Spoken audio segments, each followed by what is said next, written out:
They say grief makes you weak. They've never met me. The day the bank teller told me my account was empty, the floor shifted under my feet.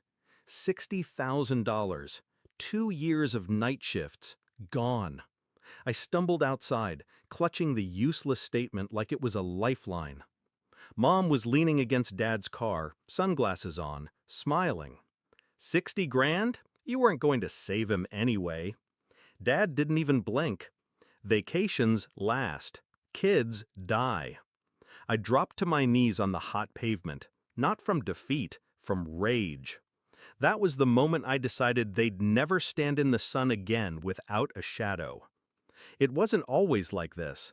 There was a time I thought they loved me. When my son was born, I remember Mom holding him, calling him her little prince. Dad promised, "We'll always have your back." I believed him. But love turned conditional. Every request for help came with a tally of what I owed them. When my son got sick, they offered sympathy, not money. So I worked. Every overtime shift, every weekend. I told them nothing about the savings. I thought hiding it would keep it safe. I underestimated their greed. The first clue was a bank notification. Small withdrawal, $500. I told myself it was a glitch. Then $3,000. I called the bank. They said it was authorized, joint account access I didn't even know they had. My father's name was on the paperwork, my mother's signature beside it. I didn't cry, I didn't scream, I let my voice stay flat as I thanked the bank manager. Because fury is useless if it's not strategic. I started planning. First, I pulled every medical and financial record related to my son, made copies, stored them in 3 different places. Second, I traced every withdrawal. The destination? A luxury travel agency. Bookings for a Mediterranean cruise, 5-star hotels. I didn't cancel them, not yet. Third, I called my lawyer. Asked about elder financial abuse laws, fraud statutes, and civil claims. Turns out, draining funds meant for medical treatment can look very, very bad in court. Fourth, I played nice. I visited them. I smiled. I asked about their upcoming trip of a lifetime. I made sure to record everything. Mom bragging about the champagne suite. Dad joking about finally spending money on something fun. 3 weeks later, they boarded the cruise.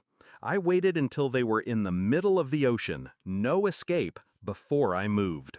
Step 1, froze their bank accounts, every last cent. The cruise line got an urgent fraud alert from their card issuer. Charges reversed. Their unlimited package downgraded to nothing. Step 2, forwarded my recordings, bank statements, and medical proof to the local news. Headline, Couple Steals Cancer Fund from Grandson for Vacation. Their faces plastered everywhere. Comment section, a public execution. Step 3, filed a criminal complaint and civil lawsuit simultaneously. Served them at the port the moment they docked. Cameras were there. Their humiliation went viral. The confrontation wasn't in some dimly lit living room. It was in a courthouse lobby, under fluorescent lights, the air thick with reporters. Mom's makeup was smeared, her hair limp. Dad's shoulders hunched like a man expecting a punch. "Why?" I asked, loud enough for the microphones. You wouldn't understand," Mom started. "I understand perfectly," I cut in.